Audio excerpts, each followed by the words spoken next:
स्वागत है हिंदी प्रभात के यूट्यूब चैनल में। सभी परीक्षाओं के लिए महत्वपूर्ण काव्यशास्त्र, जबकि टीजीटी और पीजीटी के लिए बहुत ही महत्वपूर्ण है और अन्य परीक्षाओं में एक दो प्रश्न जरूर होते हैं। तो यह आज का काव्यशास्त्र पार्ट 2 है। जो लोग पहला नहीं पढ़े हैं तो पहले को सर्च करके देख लेंगे।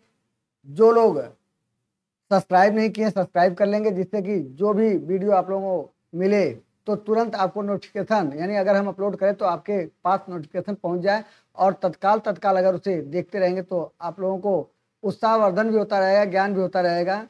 तो चलिए आज शुरू करते हैं काव्यशास्त्र पार्ट 2।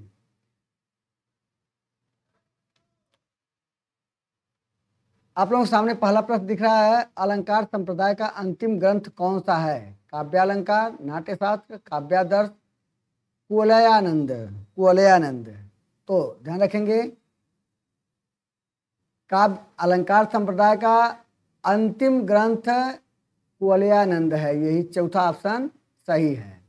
ध्यान रखेंगे, ये सभी प्रश्न से 10 से 15% आपके जो टेलीग्राम ग्रुप पर, हिंदी प्रभात टेलीग्राम ग्रुप पर जो प्रतिदिन 10 बजे टेस्ट लाइव क्विज चलता है, उसमें यह बहुत ही महत्वपूर्ण भूमिका निभाएगा। एक बार यहाँ पढ़ेंगे और आपके बौद्धिक क्षमता का हम आकलन करने के लिए टेस्ट में इसे सम्मिलित करेंगे। तो ध्यान से जो लोग देखे रहेंगे, अब वो कितना अच्छा प्रदर्शन कर सकते हैं, कितना अच्छा याद कर सकते हैं, वो उनके लिए बहुत ही महत्वपूर्ण होगा।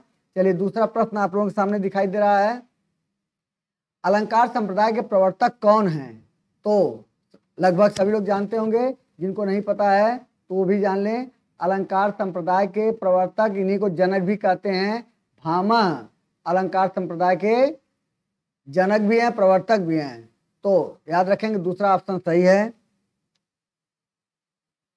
वक्रोक्ति संप्रदाय के प्रवर्तक कौन है? यानी वक्रोक्ति संप्रदाय का जनक जिसे कहते हैं, प्रवर्तक यानी जो माने जिन्होंने उसे स्थापित किया, जिन्होंने उसे प्रारंभ किया, तो उसे प्रवर्तक या जनक भी कहते हैं। तो वामन, आनंदवर्धन, विश्वनाथ और कुंतक। तो याद रखेंगे, वक्रोक्ति संप्रदाय के प्रवर्तक कुंतक जी हैं। चौथा ऑप्शन सही है। अभिव्यंजनावाद के प्रवर्तक कौन है? अभिव्यंजनावाद के प्रवर्तक, ये सभी काव्यशास्त्र से संबंधित, भारतीय काव्यशास्त्र में ये सभी लोगों की बहुत महत्वपूर्ण भूमिका है। तो अब इसमें अभिव्यंजनावाद के जनक का मामला है, तो ध्यान रखेंगे, प्लेटो को अभिव्यंजनावाद का जनक कहा जाता है। ऑप्शन में है लोनजाइनस, क्रोचे, प्लेटो और अरस्तु। तो प्लेटो को अभिव्यंजनावाद के प्रवर्तक कहे जाते हैं उन्हें। और असंगत छाटिए, यानी कौन सा असंगत है, कौन किसका संगति ठीक नहीं है, माने कि कौन किससे अलग है, उसी को छांटना है। तो अब बताया गया कि अभिव्यंजनावाद, अभिव्यक्तिवाद अभिनवगुप्त का, अनुमितिवाद शंकुक का, आरोपवाद भट्टलोलट का और औचित्य संप्रदाय कुंतक का। तो कौन एक ऑप्शन गलत है, असंगत है, उसे आपको पहचानना है। तो ध्यान रखेंगे, औचित्यवाद ये कुंतक का नहीं है, बाकी सभी, यानी चौथा ऑप्शन असंगत है। बाकी सब, यानी अभिव्यक्तिवाद अभिनवगुप्त का है, अनुमितिवाद शंकुक का और आरोपवाद भट्टलोलक का है। औचित्यवाद यह कुंतक का नहीं है। करुण रस का अस्थाई भाव बहुत आसान है, इसमें बहुत दिमाग नहीं लगाना है। जो लोग पढ़े होंगे समझ रहे होंगे, करुण रस का अस्थाई भाव शोक है। तीसरा ऑप्शन सही है। घृणा दया, तो घृणा ये संचारी भाव है, दया संचारी भाव है। और निर्वेद शांत रस का अस्थाई भाव है।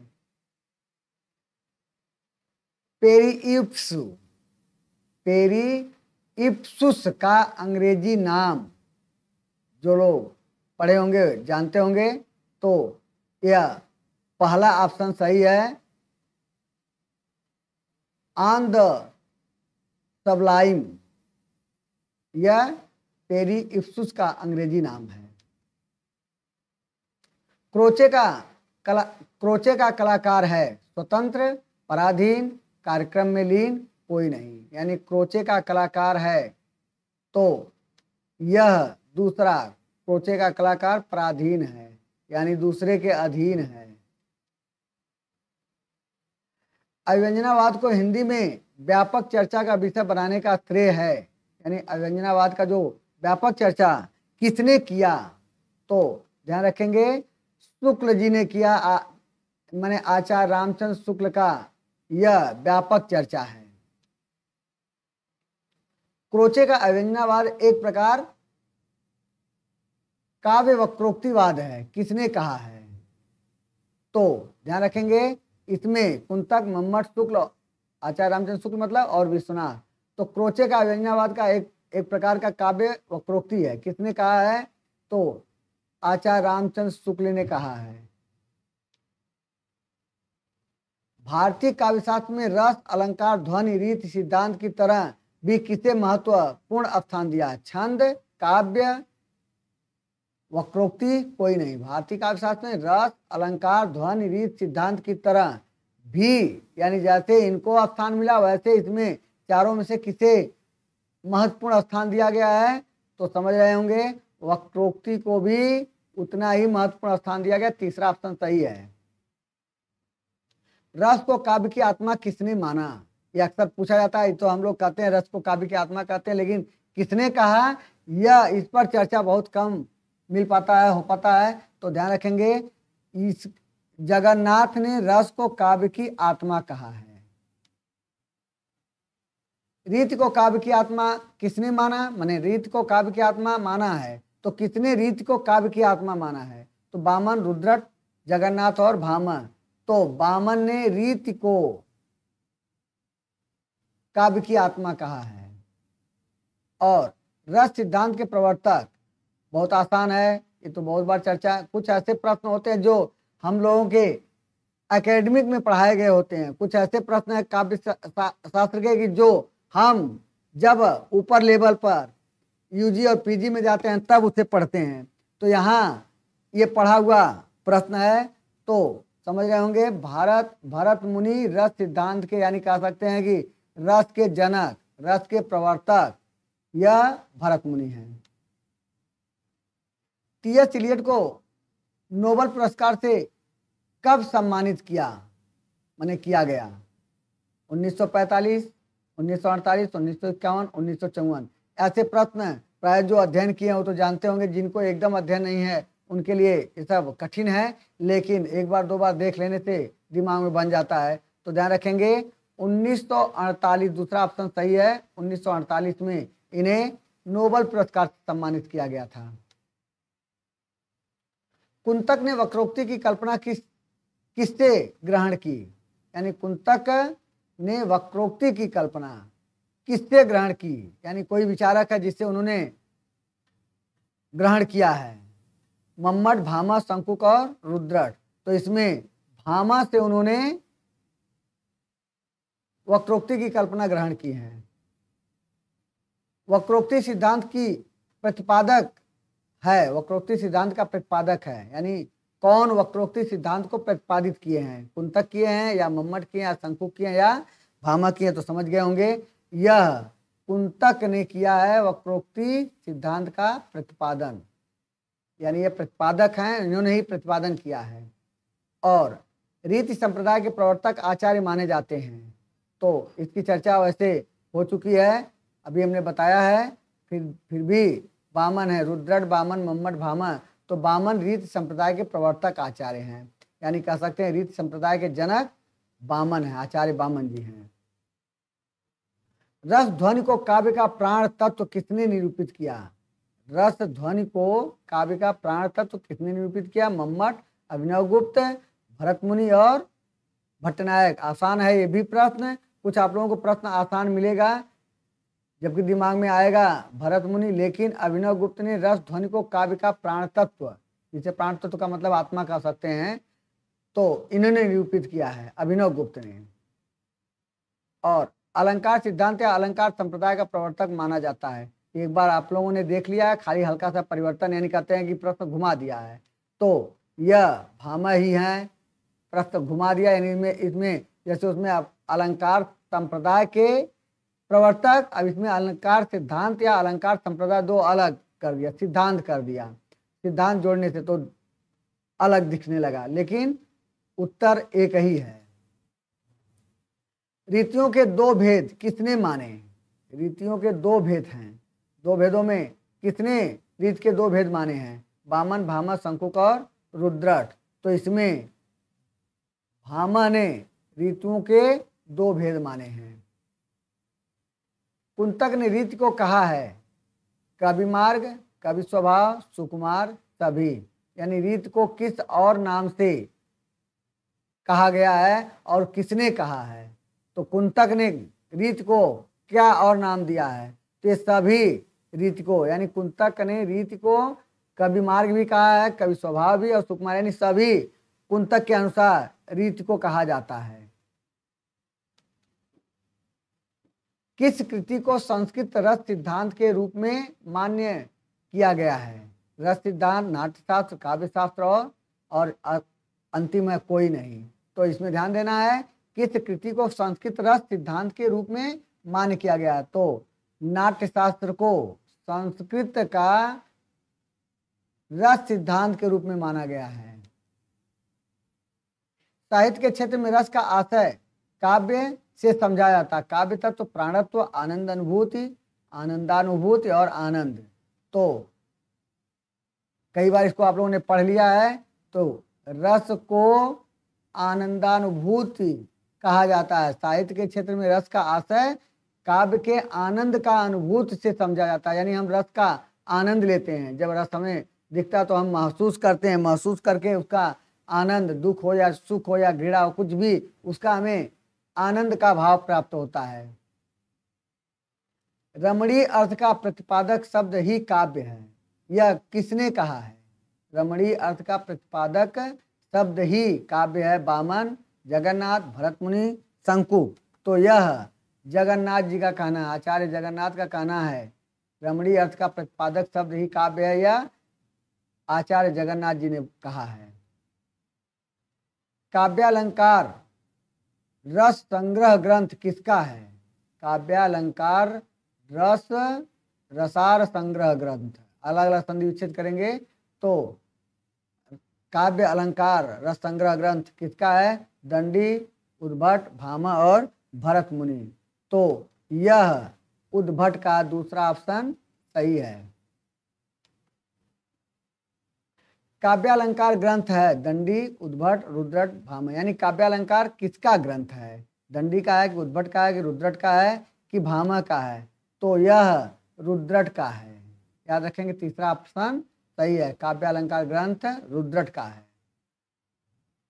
रस की अभिव्यक्ति ही होती है, निर्विवाद किसने कहा? निर्विवाद थोड़ा सा हो गया है। निर्विवाद किसने कहा? रस की अभिव्यक्ति ही होती है, निर्विवाद किसने कहा? यानी जिसमें कोई विवाद नहीं है, ऐसा किसने कहा? डॉक्टर नगेंद्र हजारी प्रसाद द्विवेदी हैं। डॉक्टर राम शुक्ल है, तो इसे राम शुक्ल कहेंगे, रमा नहीं हो, राम शुक्ल है। थोड़ी सी त्रुटि टाइप करने में त्रुटि हो गई है। और डॉक्टर नवीन त्रिलोकी। तो पहला ऑप्शन सही है, नगेंद्र। डॉक्टर नगेंद्र ने कहा है रस की अभिव्यक्ति होती है, निर्विवाद किसने कहा है? रस सिद्धांत ग्रंथ किसका है? रस सिद्धांत ग्रंथ किसका है? तो इसे यह ग्रंथ डॉक्टर नगेंद्र का है, रस सिद्धांत ग्रंथ। और विभक्त रस का अस्थायी भाव, तो विभक्त रस का अस्थायी भाव जुगुप्सा होता है, यानी चौथा ऑप्शन सही है। भुक्तिवाद के समर्थक आचार्य हैं, भुक्तिवाद के समर्थक आचार्य हैं, तो यह दूसरा ऑप्शन सही है, भट्टनायक। काव्य की आत्मा रस तत्व को अस्वीकार की, यानी कोई ऐसा है जो रस तत्व को काव्य की आत्मा नहीं मानते हैं। बहुत सारे लोग हैं रस को काव्य की आत्मा कहते हैं, लेकिन कौन ऐसा जो रस को काव्य की आत्मा नहीं कहता है? तो भामा रस को काव्य की आत्मा नहीं मानते हैं। रति अस्थाई भाव किस रस का है? तो श्रृंगार रस का अस्थाई भाव रति पहला, जबकि वियोग भी श्रृंगार का, संयोग भी श्रृंगार का है, सभी। तो इसे इसको आप अब ध्यान देंगे तो सभी हो जाएगा, चौथा ऑप्शन सही है।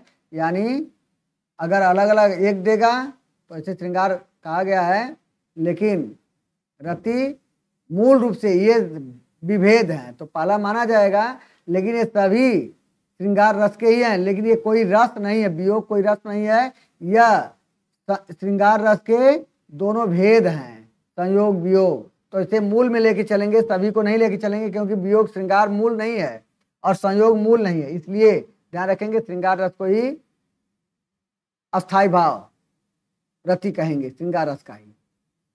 आचार्य भरत मुनि ने साहित्य की समस्त विधाओं में किसे सर्वोत्तम माना है? भरत मुनि ने साहित्य की समस्त विधाओं में किसे सर्वोत्तम माना? रस, छंद, नाटक, काव्य। तो आप लोग जानते होंगे कि उन्होंने पंचम वेद, नाटक को पंचम वेद के नाम से कहा है, उन्होंने ही नाटक को पंचम वेद कहते हैं। तो भरत मुनि ने साहित्य में समस्त विधाओं में सबसे सर्वोत्तम नाटक माना जाता है। नाटक के आधार पर ही वह शांत रस को स्वीकार नहीं करते हैं, बस यही कारण है कि शांत रस में माने नाटक में शांत रस का कोई स्थान नहीं मिलता है। भरत मुनि का मुख्य प्रतिपाद्य है नाटक, काव्य, रस, छंद। तो भरत मुनि ने मुख्य प्रतिपाद्य उनका नाटक है, वह नाटक को ज्यादा महत्व देते थे। छंदोग्य उपनिषद में रस को वर्णित किया गया है। ब्रह्म ज्योतिर्य, चिन्मय, मृण्मय, ब्रह्म ज्योत्रयम। यानी थोड़ा कठिन विकल्प हैं, तो संस्कृत के कुछ शब्द ऐसे होते हैं जो कठिन होते हैं, तो छंदोग्य उपनिषद में रस को वर्णित किया गया है। तो ध्यान रखेंगे पहला ऑप्शन सही है, ब्रह्म ज्योतिर्मय। आचार्य अभिनवगुप्त ने रस का स्वरूप माना है आस्वाद, आस्वाद मतलब आ लगने से आस्वादय, आस्वाद है, आस्वादय है, चिन्मय है, स्वप्रकाश है। तो उन्होंने रस का कौन सा स्वरूप माना है? तो ध्यान रखेंगे आस्वाद। ये बाकी सब गलत हैं, कोई उपयोग नहीं है, सिर्फ भ्रमित करने के लिए ऐसे ही ऑप्शन आते रहते हैं। भारतीय काव्यशास्त्र का सर्वाधिक विवेचन है रस निष्पत्ति, नाट्यशास्त्र, स्तोद्रेक और चैतन्य। चैतन्य मतलब चेतना से तात्पर्य है। तो भारतीय काव्यशास्त्र का सर्वाधिक विवेचन है रस निष्पत्ति, भारतीय काव्यशास्त्र का सर्वाधिक विवेचन है। औचित्य संप्रदाय के आचार्य हैं, तो इसे ध्यान रखेंगे क्षेमेंद्र औचित्य संप्रदाय के जनक हैं। रस होता है भाव दैनिक जीवन में, काव्य में, रसानुभूत में। तो यह काव्य में, रस काव्य में, तीसरा ऑप्शन सही है, रस काव्य में होता है, यानी काव्य के अंग। जैसे कह सकते हैं कि काव्य सौंदर्य कितने होते हैं, तो काव्य सौंदर्य को प्रायः मूल रूप से 3 माना जाता है। वैसे देखा जाता है वो गुण, शब्द शक्ति और काव्य गुण, ये सभी माने काव्य के सौंदर्य हैं, लेकिन रस काव्य का ही वर्णन माने वर्ण विषय है। अगला है वाक्यम रसात्मकम काव्यम। किसकी ये परिभाषा किसकी है? तो समझ गए होंगे, ये तो बहुत आसान है। यहाँ वाक्यम रसात्मकम काव्यम परिभाषा किसकी है? तो यह विश्वनाथ की है। सभी लोग इसको तो आसानी से जानते होंगे। ध्यान रखेंगे आज के टेस्ट में इससे कम से कम 10 से 15% प्रश्न लिए जाएंगे, तो आप लोग तैयारी बढ़िया से किए रहिएगा, इसको ध्यान से देखे रहेंगे तो पहला, दूसरा, तीसरा स्थान माने टॉप 10 में बने रहने की जरूरत है। टेलीग्राम, जो हिंदी प्रभात टेलीग्राम पर क्विज चलता है, उसमें जो लोग भी सम्मिलित होना चाहते हैं पहले हिंदी प्रभात चैनल को सर्च कर लें, उसमें लिंक आपको मिल जाएगा। थोड़ा सा ऊपर जाएंगे तो लिंक मिल जाएगा, लिंक से आप ज्वाइन हो जाइए और प्रतिदिन रात 10 बजे आप लोग उसमें सम्मिलित रहिए। कुछ न कुछ तैयारी होती रहेगी लगातार। जहाँ कुछ नहीं है वहाँ निःशुल्क एक व्यवस्था है पढ़ने का, तो कम से कम पढ़ाई कहीं भी करिए, टेस्ट देने के लिए रात को 15 मिनट का समय निकाल करके सम्मिलित हो जाइए। और देखिए कितना प्रश्न आप कर सकते हैं, कितना नहीं कर सकते हैं, जो गलत होता है क्यों गलत हुआ, तो अगली बार वो गलत नहीं होगा। तो तैयारी करने की जरूरत है बस। वक्रोक्ति काव्य जीवितम कथन किसका है? रुद्रट, कुंतक, क्षेमेंद्र और आनंदवर्धन। तो इसकी चर्चा हुई है, लेकिन याद रहे तब न। तो कुंतक ने यह कथन दिया है, कौन सा कथन दिया है?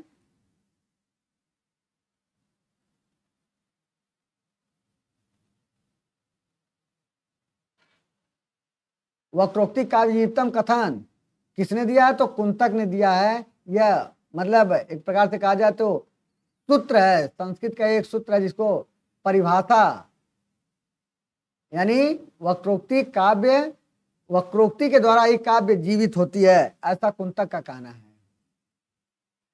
अभिनव गुप्त रस को मानते हैं, वक्रोक्ति उपदेश व्यंग काव्य शोभा। तो व्यंग मानते हैं, अभिनव गुप्त के भाषा में रस क्या है? व्यंग है, वह अपने हिसाब से उसे व्यंग के रूप में देखते हैं। भारतीय काव्यशास्त्र में भावक से अभिप्राय है श्रोता, दर्शक, अनुकर्ता, सहृदय या आलोचक, सहृदय या आलोचक। तो सहृदय या आलोचक, चौथा ऑप्शन सही है। भारतीय काव्यशास्त्र में भावक से अभिप्राय है सहृदय या आलोचक।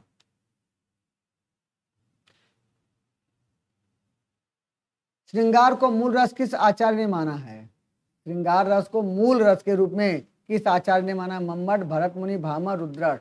तो भामह ने श्रृंगार रस को सबसे श्रेष्ठ कह सकते हैं। श्रृंगार रस को मूल रस मतलब सबसे श्रेष्ठ, सभी रसों में सबसे श्रेष्ठ रस, जिसको कभी कभी रसराज भी कहते हैं। पूछा जाता है कि किस रस को रसराज कहा जाता है, तो वही भाषा में यहाँ भी है कि श्रृंगार रस को मूल रस यानी सभी में श्रेष्ठ किसने माना है? तो भामह ने माना है। भरत मुनि ने कितने अलंकारों का उल्लेख किया है? माने भरत मुनि ने कितने अलंकारों का उल्लेख किया है? तो अब इसमें कौन कौन भी होना चाहिए, कितने अलंकार और कौन कौन। तो कितने अलंकार में तो सब में चार चार दिया, तो इसको ध्यान रखेंगे। भरत मुनि ने किस अलंकार को, किस अलंकार का उल्लेख किया, ऐसा है कितने की जगह पे यहाँ किस बना लेंगे तो हो जाएगा। किस अलंकारों का उल्लेख किया है, ये थोड़ा सा टाइप में गड़बड़ी हो गई है, इसे जान लेंगे किस अलंकारों का उल्लेख किया भरत मुनि ने। तो ध्यान रखेंगे पहला ऑप्शन सही है, उपमा, रूपक, दीपक और यमक। इसे यमक, यमक नहीं, कोई अलंकार नहीं होता, यमक जानेंगे। उपमा, रूपक, दीपक और यमक को भरत मुनि ने अलंकार का उल्लेख किया है, यानी वो चार ही अलंकार को मानते हैं। कल के प्रश्न में आप लोग देखे होंगे, कल क्विज में यह पूछा भी गया था कि भरत मुनि ने कितने अलंकारों का उल्लेख किया, तो नाम नहीं दिया गया था, उसमें सिर्फ ऑप्शन दिया था 8, 4, 3, 2 ऑप्शन दिया गया था। लेकिन इसमें आपको ऑप्शन भी दिख रहा है कि कौन कौन से अलंकार हैं। तो उपमा, रूपक, दीपक, यमक, याद रखेंगे 4 अलंकार। फिर अलंकार रत्नाकर नामक ग्रंथ के रचयिता कौन हैं? तो शोभा यात्रा सिंह, शोभराज मित्र, शोभा राम सिंह, शोभाकर मित्र। तो जो लोग भी हमारे हिंदी प्रभात टेलीग्राम चैनल पर होंगे, यह सारे प्रश्न हमने उस पर बहुत पहले ही अपलोड कर दिया था। हर दिन 10 प्रश्न आप लोगों को हिंदी प्रभात टेलीग्राम चैनल पर प्रतिदिन 10 प्रश्न हम प्रैक्टिस के लिए देते रहते हैं और 30 क्वेश्चन प्रतिदिन क्विज के रूप में कराते हैं। तो जो लोग अगर लगातार होंगे तो मेरे समझ में आता है कि कम से कम 10-12 हजार प्रश्नों का संग्रह हमारे टेलीग्राम पर है। जो लोग बढ़िया से तैयारी कर ले, मैं गारंटी देता हूं कि कोई भी ऐसी परीक्षा ना होगा जिसमें हिंदी हो और आप उसको माने प्रश्न न फंसे। मेरी इतनी गारंटी है कि सारे प्रश्न जितने भी होंगे सब फंस जाएंगे। तो इसमें ध्यान रखेंगे चौथा शोभाकर मित्र ऑप्शन सही है। अलंकार रत्नाकर नामक जो ग्रंथ है उसके रचयिता शोभाकर मित्र हैं। और निम्न को काल के आरोही क्रम में व्यवस्थित कीजिए। तो थोड़ा सा ध्यान देंगे, इसको अध्ययन कर लेंगे, उत्तर मालूम हो जा रहा है तो आप इसे व्यवस्थित कर सकते हैं। तो निम्न को काल के आरोही क्रम में व्यवस्थित कीजिए। तो कौन सा आरोही क्रम में व्यवस्थित है, यानी तीन माने चार ऑप्शन है, एक ही आरोही क्रम में व्यवस्थित है कि आरोही अवरोही, तो बढ़ते क्रम में, यानी पहले कौन, फिर उसके बाद कौन, फिर उसके बाद कौन, फिर उसके बाद कौन, यानी पहला कौन है, अंतिम कौन है और क्रम पर कौन है। तो इसमें एक ही चार ऑप्शन दिया गया है। इसे बहुत ध्यान से देखिएगा क्योंकि इससे संबंधित प्रश्न पूछे जाते हैं, कई तरह के प्रश्न बनाए जा सकते हैं इसमें। यानी पहले कौन रचित किया गया, दूसरा नंबर पे माने कौन है, तो इस तरह के प्रश्न भी आ सकते हैं। तो इनके क्रम को समझ सकते हैं। तो इसमें पहला ही सही है। पहले रचना नाट्यशास्त्र का हुआ था, सर्वप्रथम नाट्यशास्त्र लिखा गया, फिर काव्य प्रकाश लिखा गया, फिर साहित्य दर्पण लिखा गया, फिर रस सिद्धांत लिखा गया। यानी यह पहला नंबर है, यह दूसरा नंबर है, यह तीसरा नंबर है, यह चौथा नंबर है। याद रखेंगे, याद करने का अगर ट्रिक बना लेंगे तो भी, अगर याद ना हो तो इसे ट्रिक के रूप में बना लेंगे तो आ जाएगा। ठीक है ना, नाकासार, नाकासार ऐसे अगर बना लेंगे तो मैं उम्मीद करता हूं नाकासार यानी नाट्यशास्त्र, काव्य प्रकाश, साहित्य दर्पण और रस सिद्धांत, इसे दिमाग में एक बार दो बार रख लेंगे, याद हो जाएगा। फिर आप और जब भी पूछा जाए आरोही क्रम में बैठा लेंगे। चलिए, और अगला प्रश्न है, वाक्यम रसात्मक रसात्मकम काव्यम परिभाषा दिए हो चुका था, फिर भी एक बार और देख लीजिएगा। यहाँ वाक्यम होगा, वाक्यम,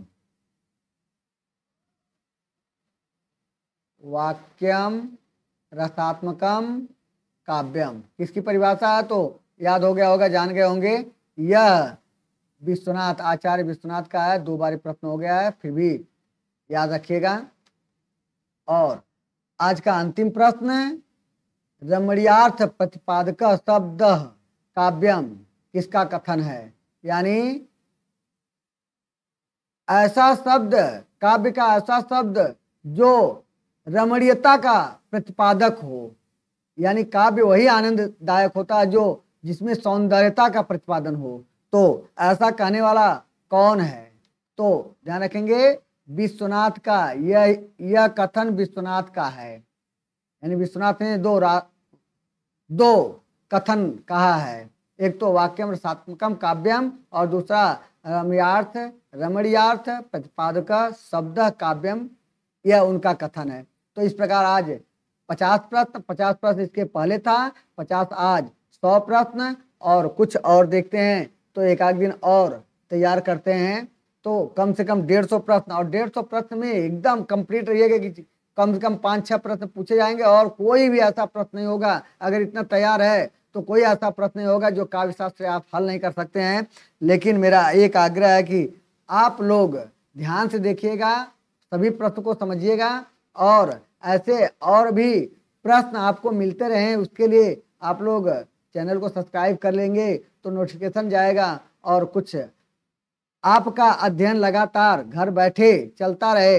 यानी किसी कोचिंग या किसी कॉलेज विद्यालय का मामला नहीं, ये घर पर बैठ करके पढ़ने का मामला है। तो इसलिए आप लोग थोड़ा सा ध्यान दीजिएगा और सपोर्ट में भी लगे रहिए। हम आपसे उम्मीद करते हैं कि आप हमारा सपोर्ट करेंगे, हम आपका सपोर्ट करेंगे। हम लोग आपस में एक दूसरे के पूरक हैं, मिलजुल करके अध्ययन करते रहें। तो बस आज इतना ही, कल हम फिर मिलते हैं दूसरे टॉपिक के साथ। तब तक के लिए सभी लोगों को धन्यवाद।